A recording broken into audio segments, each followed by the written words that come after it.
नमस्ते फ्रेंड्स। आज टेस्ट होगा। अभी तक जो 7 क्लासेस में जो पढ़ाया गया है, इस वीडियो को आप बहुत ध्यान से देखें, जैसे आप बाकी वीडियो भी देखते आ रहे हैं, क्योंकि इसमें जिस तरह के क्वेश्चंस होंगे वो क्वेश्चंस फ्रीक्वेंटली आस्क्ड क्वेश्चन जैसे ही होंगे, आपके मन में भी वो क्वेश्चंस आ रहे होंगे। आप अपने क्वेश्चंस पूछिए। और रोमित आइए। नमस्कार। कि 6 क्लासेस के बाद अच्छे से याद नहीं कर पा रहे थे, वो जो कॉन्सेप्ट्स जो उन्हें बहुत आसानी से याद करने थे उनको याद नहीं कर पा रहे थे, तो इन्होंने 3 दिन का समय लिया और आज इनका टेस्ट होगा। तो नर्वस होने की जरूरत नहीं है। टेस्ट होगा इसलिए बोला जा रहा है कि जब तक आप अच्छा परफॉर्म नहीं कर पाएंगे, अच्छा फलित नहीं कर पाएंगे, कब तक नहीं कर पाएंगे, जब तक आप वो बेसिक इंफॉर्मेशन को याद नहीं रख सकते। अपने रैम में वो सारी इंफॉर्मेशन होनी चाहिए, तब जाके आप आगे फलित जैसी बड़ी बात, एनालिसिस ही करने में इन सब चीजों की जरूरत पड़ेगी। फलित तो बहुत आगे की बात है। ठीक है, कॉन्फिडेंटली रहना है और आराम से आंसर्स देने हैं। ठीक है, ऑल द बेस्ट। सबसे पहले तो आप कालपुरुष की कुंडली बनाएं। कालपुरुष कुंडली स्टैंडर्ड होता है, ये हमारा कुंडली देखने का स्टैंडर्ड होता है। ठीक है, हम इसको ड्रॉ करते हैं। सो कालपुरुष की कुंडली में सबसे फर्स्ट हमारा स्टार्ट होता है यहाँ से। फर्स्ट बार हम उसको ऐसे करते हैं। सेकंड, इस एरो का क्या मतलब है? हमारा ये क्लॉकवाइज डायरेक्शन में, क्लॉकवाइज तो ऐसे सॉरी इस डायरेक्शन में ये मूव होता है, एंटी क्लॉक डायरेक्शन में। ठीक है। थर्ड, फोर्थ, फिफ्थ, सिक्स, 7, 9, 10, 11, 12, ये हमारे 12 भाव, ये हमारी पूरी लाइफ के हर एस्पेक्ट को कवर करते हैं। अब सब फर्स्ट है, अब हम स्टार्ट करते हैं फर्स्ट से। तो फर्स्ट जो रिप्रेजेंट करता है टू सेल्फ को रिप्रेजेंट करता है। ये भी जो हमारे जातक रहेगा उसकी सेल्फ को, मतलब उसके आउटर फिट को, उसका कलर कैसा होगा, उसकी बॉडी स्ट्रक्चर कैसा होगा, टेंडेंसी के बारे में बताते हैं। तो ये हो गया हमारा फर्स्ट भाव के रिगार्डिंग। सेकंड जो भाव होता है, सेकंड भाव को हमारा बताता है सेविंग्स के रिगार्डिंग, जो उस जातक की सेविंग्स कैसी होगी, सेव कर पाएगा कि नहीं कर पाएगा, उसकी सेविंग की टेंडेंसी कैसी होगी। सेकंड दूसरा एस्पेक्ट है उसका लैंग्वेज, उसका लैंग्वेज सिलेक्शन कैसे होगा, किस प्रॉपर वे में वो कम्युनिकेट कर पाएगा। थर्ड रहेगा उसका वोकल इन सेंस वॉइस, उसकी वॉइस कैसी होगी, पतली होगी, मोटी होगी, या थोड़ी जीगर होगी, मतलब कैसी होगी वॉइस उसकी कि समझ सके कोई भी। हमने यहाँ पे बस इतना समझा है लैंग्वेज का और वॉइस का, और दूसरा एस्पेक्ट हमने देखा है सिबलिंग्स का। अब हम थर्ड वाले पे जाए। ये पूछना चाहूंगा कि यही होता है बस यहाँ से रिलेटेड या और भी होते हैं? यहाँ से हम और भी चीजें देख सकते हैं, जैसे ये डिनोट करता है हमारे राइट आईज को और टेप को, ये इसको भी डिनोट करता है। तो कभी भी किसी का हाउस नेगेटिव है तो हम उस एक एस्पेक्ट है जहाँ से हम उसको देख सकते हैं। हाँ, अब हम जाते हैं थर्ड वाले। ठीक है, वो ऐड कर दूं, उसमें फैमिली भी होती है हमारे। ये सबसे इम्पोर्टेंट पॉइंट कुटुंब का होता है, ये कंप्लीट फैमिली का। ठीक है, आगे बढ़िए। और वाला जैसे फैमिली इसमें कुटुंब को बताता है, फैमिली को बताता है, ये हमारे यंगर ब्रदर और सिस्टर्स को बारे में बताता है। अब इसमें बॉडी पार्ट्स का करें हम, तो बॉडी पार्ट्स में ये हमारी ईयर्स को, हमारा जो राइट ईयर है उसको बताएगा और हमारे थ्रोट को बताएगा। ठीक है, हमने यहाँ पे थ्रोट को बताया, तो यहाँ पे इंपॉर्टेंट आता है कम्युनिकेशन। कम्युनिकेशन का तरीका कैसा होगा उसके बारे में ये चीज यहाँ से हमको देखने को मिलता है। और हम इसके बाद में जाते हैं, आप लाइफ एस्पेक्ट बताइए। आपने बॉडी पार्ट्स बता दिए, आपने कम्युनिकेशन का बताया, वो एक लाइफ एस्पेक्ट है। पराक्रम भी है। पराक्रम हम इसको एक बोलते हैं, एक वर्ड है पराक्रम। तो पराक्रम को ये पूरा बताता है, आपके डिसीजन मेकिंग को बताता है कि आप कैसे अच्छे से डिसीजन मेकिंग कर पाएंगे। छोटे भाई बहनों के, ये हमारे इलेक्ट्रॉनिक्स के गैजेट्स के बारे में भी बताता है कि। और फोर्थ हाउस है हमारा हैप्पीनेस का, ये हमारे प्रॉपर्टी से रिलेटेड, हमारे व्हीकल से रिलेटेड, ये सब चीजों के बारे में हमारा फोर्थ हाउस बताता है। सोल रिप्रेजेंटेशन भी साथ में बताते जाइए, वो एक वर्ड जिससे उस भाव को नेम किया जा सके, तो वो भी बताते चलिए। यहाँ पे हमारी लेयर्स है, हमने इसको डिवाइड किया है मल्टीपल लेयर में। फर्स्ट लेयर में हमारे इसकी कैरेक्टरिस्टिक बताते हैं, सेकंड लेयर में इसका सोल रिप्रेजेंटेशन बताते हैं। सोल रिप्रेजेंटेशन मींस कि हम एक वर्ड में इसको डिफाइन करेंगे तो इसकी इच्छा क्या है। सो फर्स्ट वाले की इच्छा है सेल्फ या इंडिपेंडेंस। इसकी जो फर्स्ट वाली की जो क्वेस्ट है वो है independent. Quest is the right word. Quest is the right. So first word का है कि यार इंडिपेंडेंस होना चाहिए, मतलब मुझे मेरी फैमिली के थ्रू इंडिपेंडेंस होना चाहिए कि हाँ मेरी वाइफ है, मेरा बच्चे है, मेरी कंपनी है, मतलब ये इंडिपेंडेंट। बेसिकली वो सेल्फ के बारे में बात करता है कि भाई मेरा क्या होगा। तो जो भी होगा अच्छा या बुरा, उसका इंडिपेंडेंस से सीधा कनेक्शन है। जब तक मैं इंडिपेंडेंट नहीं होऊंगा, मैं वैसे नहीं जी पाऊंगा जैसे मैं जीना चाहता हूँ। तो it's about my self. myself. You know, everybody is self. Second का बताइए. अभी मैंने इंडिपेंडेंट हो गया, देन उसके बाद में एक एस्पेक्ट और ऊपर जाते हैं तो यहाँ पे आती है फैमिली. तो सिक्योरिटी चाहिए, फैमिली के साथ में सिक्योरिटी होना चाहिए कि मैं कुछ भी फंक्शन करूँ, मैं थोड़ा सा उसको बॉन्ड में कुछ भी फंक्शन करूँ तो मैं सिक्योर हूँ, द मनी ऑल्सो एंड मेरे कुटुंब क्या था कि मैंने किसी को बुलाया तो वो लोग आए, तो वहां से सिक्योर भी होता है. सिक्योरिटी आज आप अच्छी तरीके से बोल रहे हो. I must give you compliment कि आप आज कॉन्फिडेंटली बोल रहे हो. ऐसे ही बोलो, इसी की जरूरत है, तभी आप आगे चल के फलित कर पाओगे, चीजों को समझ पाओगे ना. और जो कुछ चीजें छूट रही है तो उससे वरी होने की जरूरत नहीं है. चीजें छूटेंगी, बार बार करने से आप सीखोगे. तो ठीक है, फुल रिप्रेजेंटेशन बताओ. ओके, इसका सिक्योरिटी है, ठीक है, इसका सिक्योरिटी. देन उसके बाद में हम जाते हैं थर्ड वाले में, रिप्रेजेंटेशन है. व्हाट स्पीक अप, इसको हम बोलेंगे स्पीक अप. मतलब आपके यहाँ पे फैमिली थर्ड वाला नहीं, मैं इससे बता रहा हूँ पहले हमारा सेल्फ हो गया. देन इसके बाद थर्ड वाला कि आप किसी भी चीज को आप बोल सके, मतलब प्रॉपर्ली आप कम्युनिकेट कर पाए, आप जहाँ पे है वहां से आप एक्सप्रेस कर पाए आपकी जो भी फीलिंग्स है. तो ये हो गया हमारा एक्सप्रेस और स्पीक अप का. फिर फोर्थ वाला जो हाउस आता है, फोर्थ वाला इंपॉर्टेंट हाउस है, ये है हमारा ड्रीम होम का. कोई भी पर्सन रहता है उसको मतलब शो के लिए बताए या पब्लिकली किसी चीज को बताने के लिए सबसे पहले वो अपना हाउस बताता है, गाड़ी बताता है, लग्जरी गाड़ी बताता है.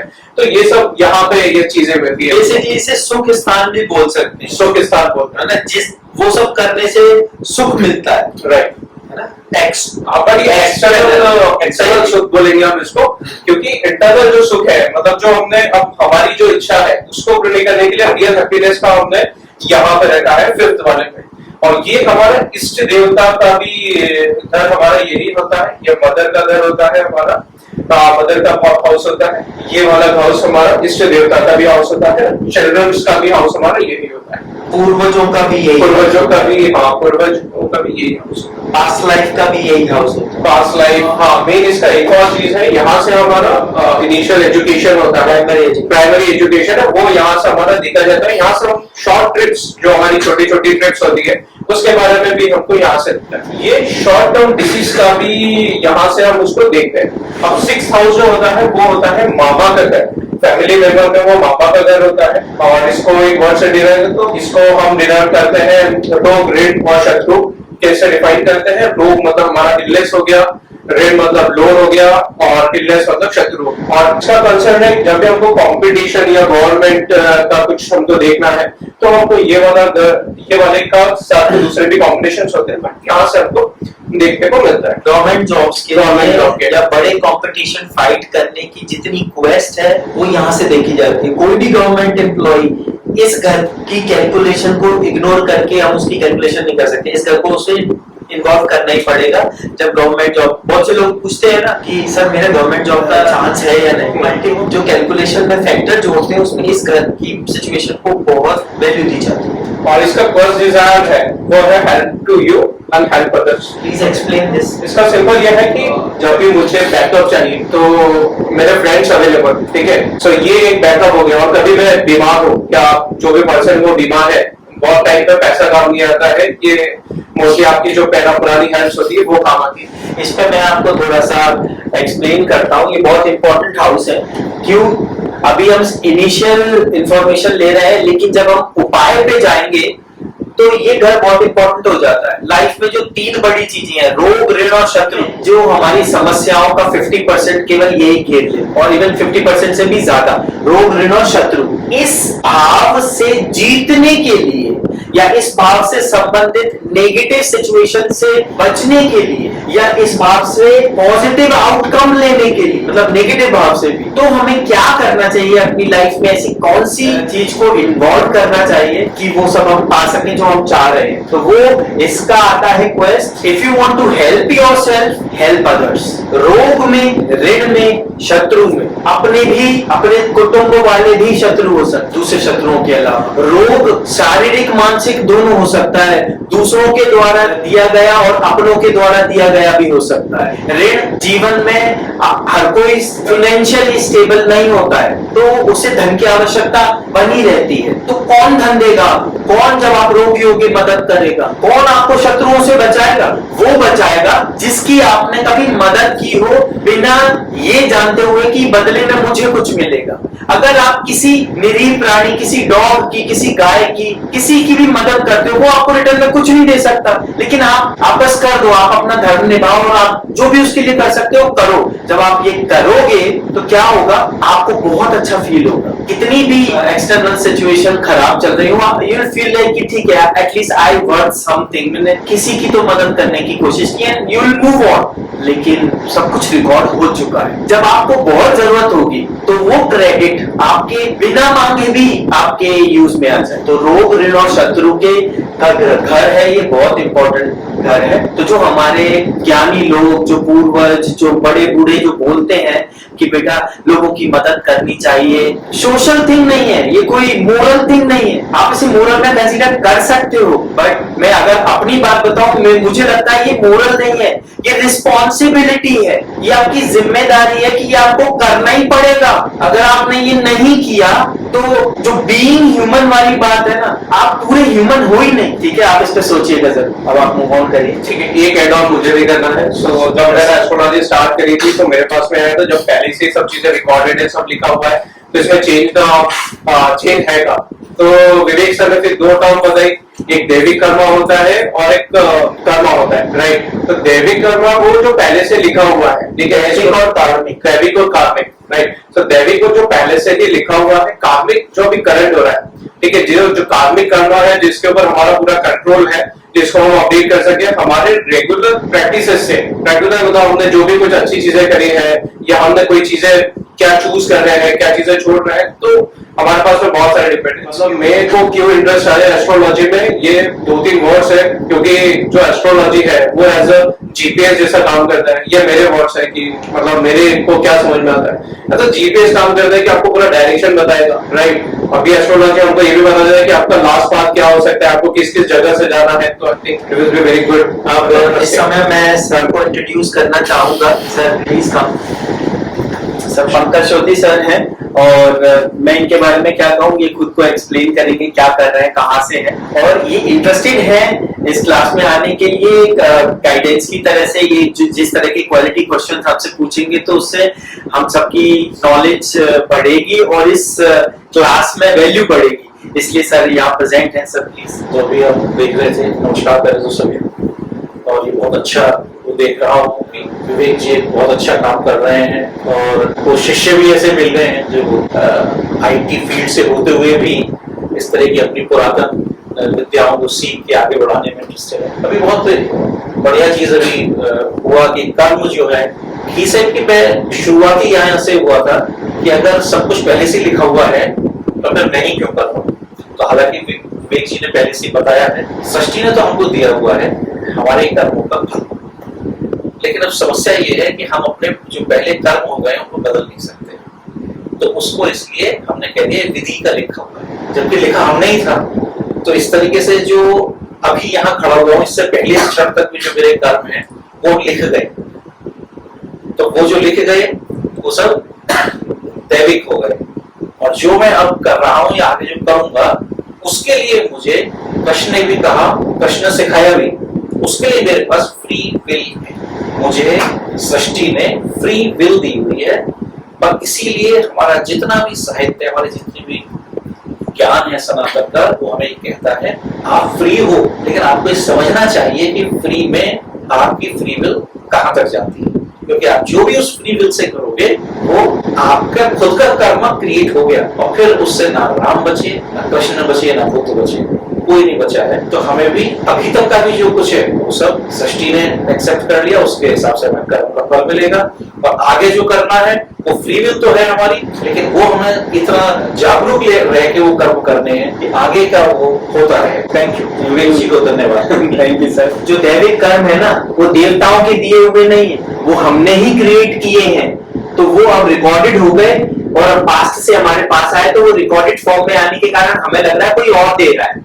नो, पास्ट में आपने किए जिसका आपको कॉन्सिक्वेंस झेलना पड़ रहा है, पॉजिटिव और नेगेटिव। लेकिन आज आप जो कर रहे हो, there is a free will, जैसा कि सर ने कहा कि आप अपना भविष्य खुद बना सकते हो अगर राइट डायरेक्शन में चलो, और उसके लिए जो गुरु का कॉन्सेप्ट है वो बहुत इंपॉर्टेंट हो जाता है यहाँ। तो जब मैं आपको 9th और 12th हाउस के स्वामी बृहस्पति की बात करता हूँ तो उनको गुरु माना जाता है, और देखा जाए तो गुरु कोई भी हो सकता है, उनके पास डेजिग्नेशन है गुरु की, लेकिन गुरु व्यक्ति, परिस्थिति या वस्तु, कोई थिंग, कोई सिचुएशन और कोई बीइंग, कोई भी गुरु हो सकता है। अब आप आगे बढ़ो। तो अब हम आगे बढ़ते हैं 7th हाउस। 7th हाउस हमारा होता है पार्टनर हाउस, वाइफ और हस्बैंड, ये हमारी मैरिज लाइफ के बारे में बताता है। 8th हाउस, 8th हाउस होता है हमारा डीप नॉलेज का, ये होता है हमारे एज का, इसको हम बोले एज बोले, डेथ बोले, यहाँ से ही हमको अकल्ट साइंसेस के नॉलेज के बारे में और ये सब PhDs के बारे में, मतलब जो हायर एजुकेशन होता है ना, उसके हायर एजुकेशन है, हायर किसी भी चीज में मतलब बहुत डीप में जाना, वो हमको यहाँ से मिलता है।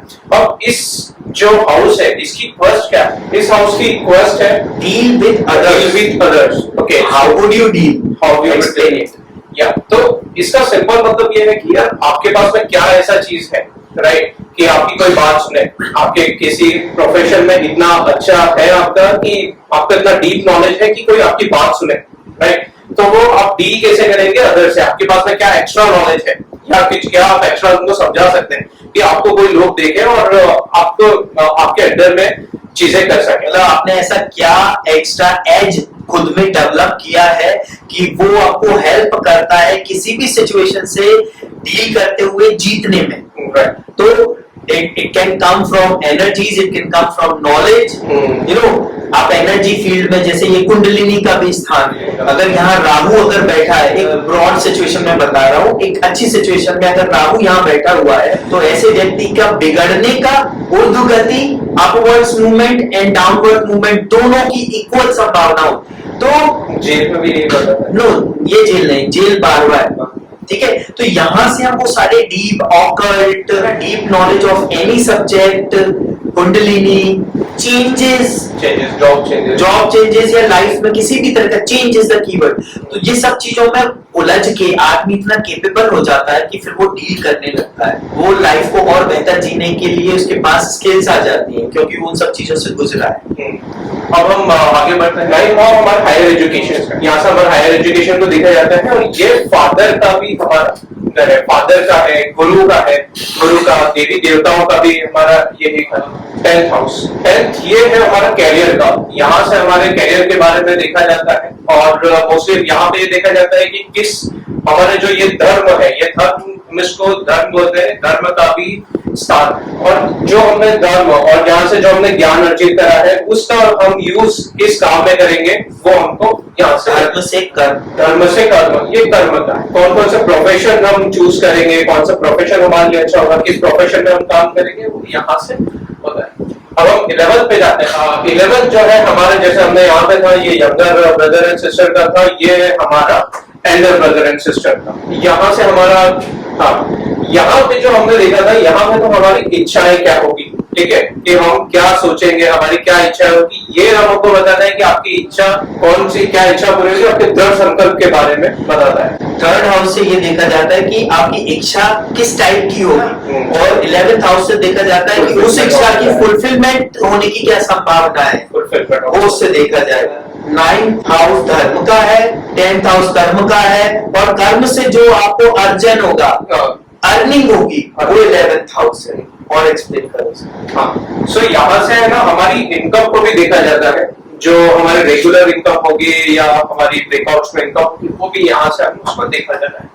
अब हम जाते हैं 12th हाउस। 12th हाउस हमारा होता है मोक्ष का, एक्सपेंसेस का, और ये हाउस होता है आश्रम ट्रेवल्स का। इससे पहले आप 11th की क्वेस्ट बताइए। हाँ, मैं इसकी 10th की भी भूल गया था, तो हाँ बताइए, कोई प्रॉब्लम, 10th की भी बताइएगा। टू बी नोन, मतलब अब ये वाली कंडीशन है, टू बी नोन मतलब कुछ ऐसा काम करे पहचाने लोग। कर्म हम इसीलिए करते हैं ना कि हमें कुछ प्राप्त हो, नाम, पैसा, पद, इसीलिए कर्म किया जाता है। तो टू बी नोन, ठीक है, करेक्ट। आगे ये है to be in a group, मतलब आप हमको एज अ कॉर्पोरेट में टू बी एक्सप्लेन करो इसे कैसे। मतलब इसका मतलब ये है कि एक ग्रुप में रहना, एक सबको पढ़ना, सबको साथ में एज अ कॉर्पोरेट वर्क जिसको बोलते हैं, जैसे कॉर्पोरेट में सबको कलेक्टिव करके रहना। नहीं, समझ में नहीं आया, ढंग से समझाओ और अच्छे देसी शब्दों में समझाओ, सरल शब्दों में। कोऑपरेट में रहना को क्या समझाओ अच्छे से। इसका मतलब है कि हमारा जो ग्रुप होता है ना, जैसे हमने फ्रेंड सर्कल भी बनाया, तो हमारा फ्रेंड सर्कल स्ट्रॉन्ग होगा, मित्रों का स्थान भी मतलब हमारा एक फ्रेंड सर्कल, मैं फ्रेंड्स एग्जांपल देता हूँ, फ्रेंड सर्कल एक स्ट्रॉन्ग होना चाहिए कि हम बात करें तो हमारे फ्रेंड्स होते हैं हमारे, तो एक अलग अलग हमारे ग्रुप भी होना चाहिए, हमारा ग्रुप बड़ा हो जाए और हमारे ग्रुप में डिसेंट्रिसिटी मेंटेन हो।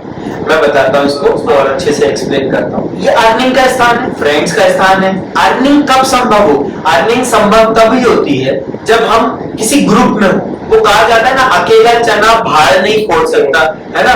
वो इसी स्थान के लिए सबसे परफेक्ट एग्जांपल है। If you want to earn money और रिस्पेक्ट और इच्छा की पूर्ति, है ना, ये सारी चीजें अगर आपको करनी है तो आपको एक ग्रुप में होना होगा, है ना। दो लोगों को मिलके भी ग्रुप हो सकता है, लेकिन अकेले नहीं। जब आप एक ग्रुप में होते हो तो आप अपने अच्छे बुरे समय में एक दूसरे के साथ लाइफ स्पेंड करते हो, एक दूसरे की मदद करते हो। तो जो ग्रुप होता है ना, कॉर्पोरेट वर्ल्ड इस ग्रुप से ही निकला है। कॉर्पोरेट मतलब एक दूसरे की मदद से एक कॉमन गोल तक पहुंचना। तो उसका नाम कॉर्पोरेट वर्ल्ड इसीलिए रखा गया है कि मेरे पास पैसा है, मैंने इंफ्रास्ट्रक्चर डेवलप कर दिया, बट काम कौन करेगा? मैं थोड़ी करूंगा हर जगह काम। तो I need people to work for me, work from them, I will pay them. तो ये कॉर्पोरेट वर्ल्ड हो गया। तो वो भी एक ग्रुप है।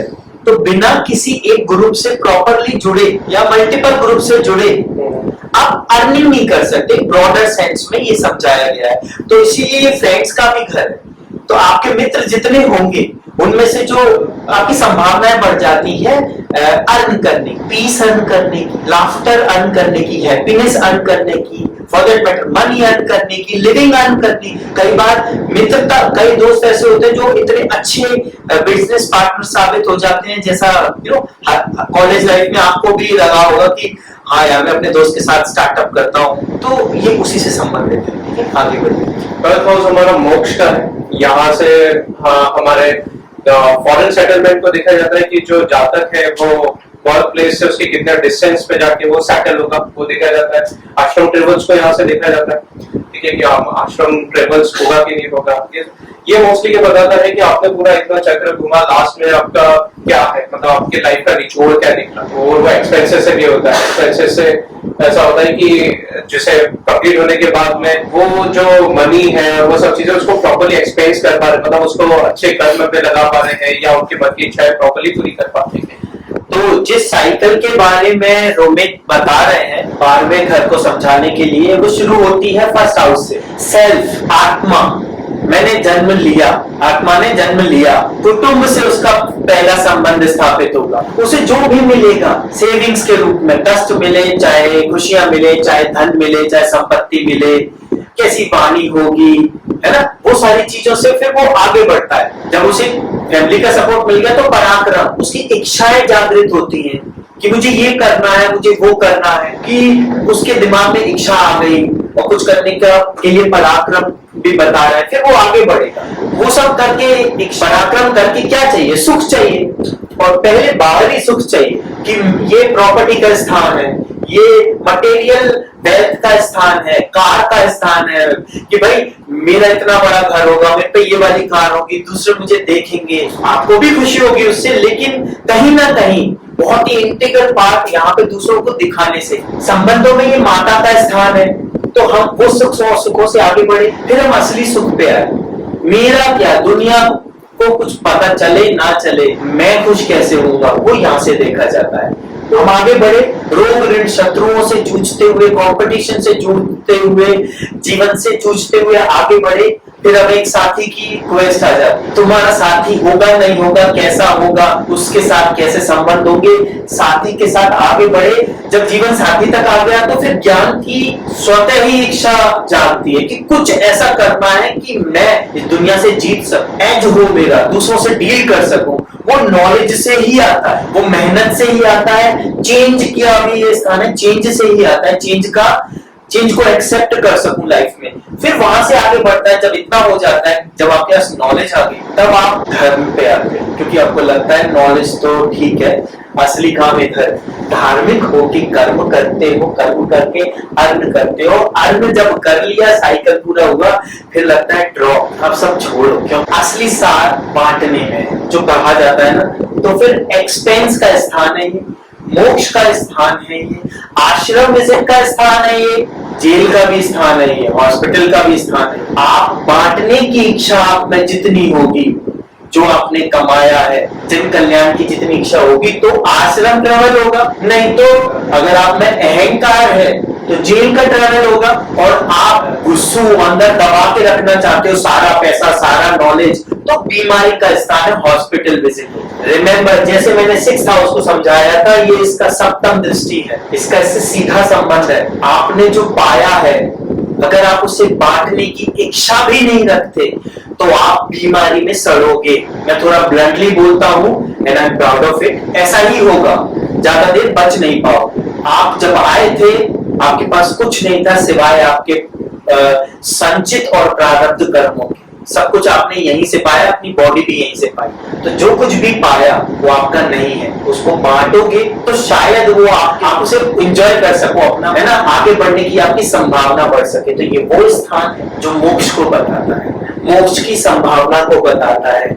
मोक्ष बहुत आगे की बात है, एटलीस्ट इस जीवन की बेटर गति हो सके। ये पितरों का समय चल रहा है, तो जब भी हम बात करते हैं अपने पितरों के लिए, तो हम यही प्रार्थना करते हैं कि हे ईश्वर, हमारे पितरों को सदगति देना। हम मोक्ष नहीं मांगते, उनके कर्मों से ही उन्हें मिलेगा, क्योंकि जो सेल्फ है उसको खुद करना पड़ेगा मोक्ष के लिए। लेकिन एंसेस्टर्स के लिए हम प्रार्थना कर सकते हैं कि उन्हें सदगति मिले, गति मिले। वो जहां भी अटके हुए अपने कर्मों से, हमारी प्रार्थनाओं से वो आगे पुश हो पाए। और जब ऐसा करते हैं तो ये एक बहुत बड़ा उपाय है। आपने सुना होगा कि भाई आपको तो पितरों की समस्या है। अरे आपको पितरों की समस्या नहीं है, पितरों को समस्या है। तो अंड और पिंड दोनों जुड़े हुए हैं। अभी बहुत सारा ज्ञान हो जाएगा, क्वांटम एंटेंगलमेंट का भी हो जाएगा, लेकिन मैं सिर्फ इतना बता रहा हूं, अगर एक अंडे से निकले दो लोग, आपके पितर और आप एक दूसरे से कनेक्टेड हैं, जिस पे कभी और वीडियो बनाएंगे, जब वो कष्ट में है तो आप सुखी नहीं रह सकते, आपको उनके लिए करना ही होगा। और श्राद्ध मतलब श्रद्धा,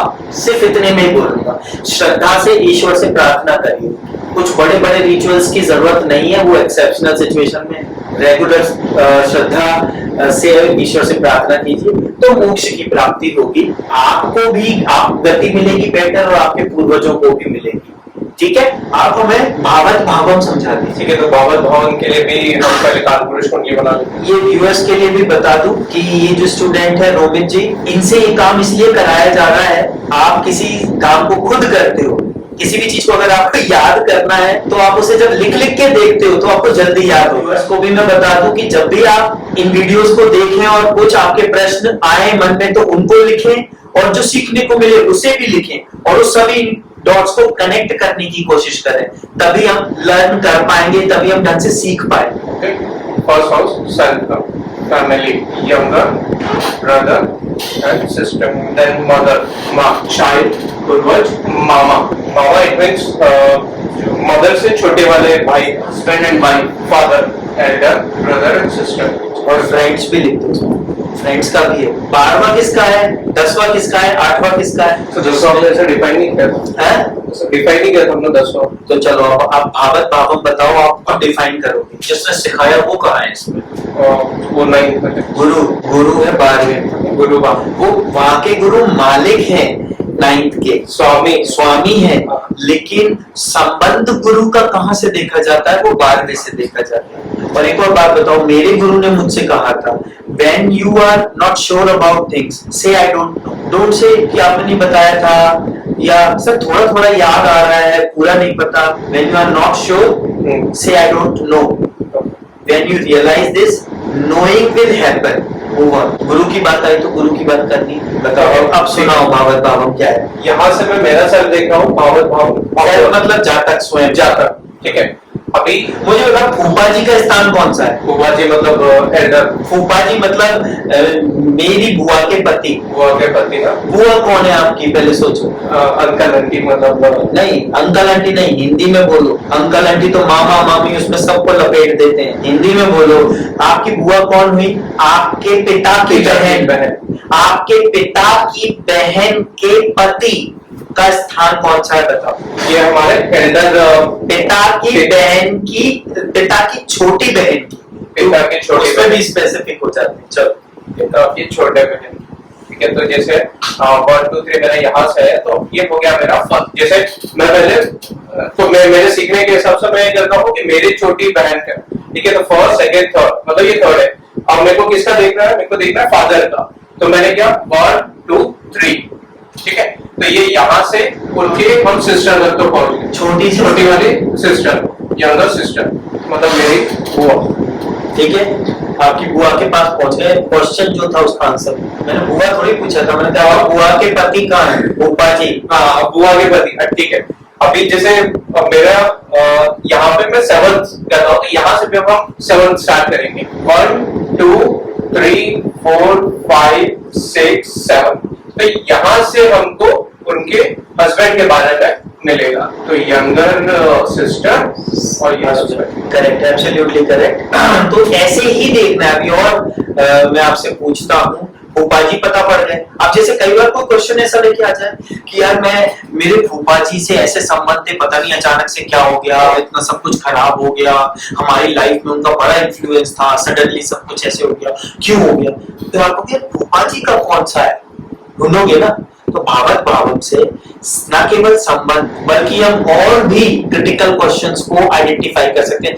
बोलो मेरी वाइफ की तो कुंडली नहीं है यार, मैं क्या करूं, परेशान। तो आप अपनी कुंडली से वाइफ के बारे में बहुत सारी चीजें बता सकते हो, वाइफ की मम्मी के बारे में बहुत सारी चीजें बता सकते हो। ये वाला आपके ससुराल का स्थान वो है, सासू माँ का स्थान, वो ससुराल का स्थान है। ओवरऑल ससुराल का, पूरी ससुराल को लगा के उसमें माँ का स्थान स्वयं से चौथा होता है, स्वयं से चौथा होता है, राइट। तो ससुराल आपकी सासू माँ का कौन सा होगा? तो वाइफ कैसे चौथा देखूंगा?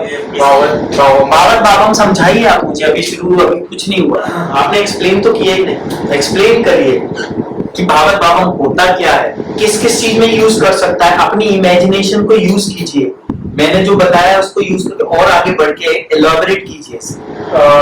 जैसे हमारे पास में कोई भी जातक आता, उसने हमको बताया कि मेरे फादर का घर मुझे मिलेगा कि नहीं मिलेगा। बहुत सारे लोगों के क्वेश्चन होते हैं कि प्रॉपर्टी है वो मिलेगा कि नहीं मिलेगा।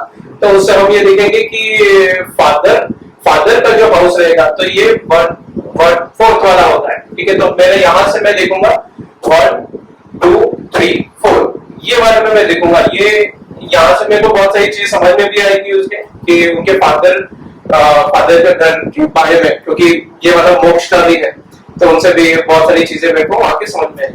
हाँ, ये आपने बताया, सही बताया। अगर आप इसमें कुछ एग्जांपल दे पाए तो मजा आ जाए। एग्जांपल देंगे, कुछ इमेजिन। ठीक है, तो अब मुझे घर का देखना है, तो उसके पहले है ना, मुझे उनके और भी एस्पेक्ट्स देखना पड़ेंगे मेरे फादर के, कि मेरे फादर का सबसे पहला तो ये वाला क्या है, जो ऋण रोग शत्रु वाला जो घर है उसमें क्या है। तो वहां से मुझे ये समझ में आएगा कि जो प्रॉपर्टी है उसके ऊपर विवाद होंगे कि नहीं होंगे। और इसको हम डीप पे लेके जाते हैं तो हम उसमें ये भी देख सकते हैं कि हम उनके ब्रदर और उनके जो बड़े भाई और बहन है, वहां से भी हम देख सकते हैं, फैमिली को देखेंगे, उनकी फैमिली को देखेंगे। और फिर उनके फैमिली में जाके भी हम वहां से भी उनका एनालिसिस करेंगे पूरा फादर की लाइफ साइकिल क्या रही है, एक शब्द में ये बताएंगे। अभी वो धर्म के स्थान पे है, ठीक है, तो धर्म के स्थान पे फादर है। तो अभी क्या समय चल रहा है वो मैं आगे आपको जब एनालिसिस करेंगे, कुंडली देखेंगे, बताऊंगा। आपको ये देखना है फादर का मोमेंटम मोक्ष की तरफ है या नहीं। नहीं तो 70 साल में भी डोनाल्ड ट्रंप शादी कर लेते हैं, ठीक है, वो भी किसी के फादर है, यंग लड़की के फादर है, फिर भी तो ये देखा जाता है कि फादर का मोमेंटम किधर है, ऊर्ध्व गति है कि अधोगति है, उसके हिसाब से वो सारी संभावनाएं कैलकुलेट की जाएंगी। तो ये मैं इसलिए बता रहा हूँ कि ये आपकी कुंडली से वहां से देखेंगे, प्लस आपकी ही कुंडली में प्रॉपर्टी वाला स्थान देखेंगे। प्रॉपर्टी आपको खुद के लिए तब दूसरों को दिखाने के लिए ज्यादा चाहिए होती है, और थोड़ा सा कनेक्शन उसका सिक्योरिटी से होता है, अदरवाइज आप झोपड़ी में भी सुखी रह सकते हो। और स्वस्थ रह सकते हो। तो दूसरों को दिखाने का स्थान जो है ना, चौथा स्थान, वहां पे कैसे ग्रह नक्षत्र हैं आपके, वो भी देखने। पता चला आपके पिता पे तो अरबों रुपए है, लेकिन आपका प्रॉपर्टी का स्थान बहुत दूषित है, मैंफिक है। आप जो अपना पूर्व से जो प्रारब्ध लेके आए हैं उसमें आपने प्रॉपर्टी दूसरों की छीनी है, फॉर इंस्टेंस लोगों को परेशान किया है, तो इस समय आपको प्रॉपर्टी का सुख नहीं मिलेगा। कुछ ना कुछ ऐसा होगा कि आपके पास की प्रॉपर्टी चली जाएगी या होगी आपके नाम पे, तो आप उसका सुख नहीं भोग पाओगे। तो अगर किसी भी क्वेश्चन को जब हम लेते हैं ना, तो पहले हमें क्वेश्चन को समझना होता है। तो भावत भावम वहां पे ऐसा है कि ना केवल संबंधों से रिलेटेड, बल्कि उस क्वेश्चन किस लेवल का है। अगर क्वेश्चन बहुत ही कॉम्प्लिकेटेड है तो भावत भावम बहुत काम में आता है। भाव से, भाव के संबंध से जो एनालिसिस किया जाता है उसे भावत भावम कहते हैं। उसे आप अपने जीवन में जिन लोगों से संबंध है, आपके रिलेशनशिप है, उनसे कनेक्ट कर सकते हैं, जैसे आपने करके दिखाया। आप आपकी परिस्थिति को देख सकते हैं, आप बहुत सारी चीजें इससे देखी जा सकती है। ये भावत भावम कुंडली को देखने का वन ऑफ द टूल है, किसी एक एस्पेक्ट को देखने का। एक कुंडली को देखने के लिए एक साथ आपको 8 से 9 एस्पेक्ट देखने पड़े, ये उनमें से एक एस्पेक्ट है। इस पे इवेल्युएट करके इसकी रिपोर्ट साइड में रख दो। जैसे डॉक्टर कहता है ना भाई, इनकी ब्लड रिपोर्ट होगी, ऑटोप्सी होगी, स्किन की जांच होगी, आईसाइट की होगी, लंग की होगी, ये होगी, वो होगी, सारी रिपोर्ट जब सामने आएंगी तब हम एनालिसिस करके बताएंगे कि इनको क्या क्या पॉसिबिलिटी है। एग्जैक्टली ऐसे ही होता है। तो ये उनमें से एक रिपोर्ट है एनालिसिस के पहले से। वंडरफुल। आज का सेशन हम यहाँ कंप्लीट करते हैं। अगर इससे पहले कि अगर आपका कोई क्वेश्चन है या सर आप कुछ पूछना चाहते हैं, आपका कोई क्वेश्चन है? नहीं है?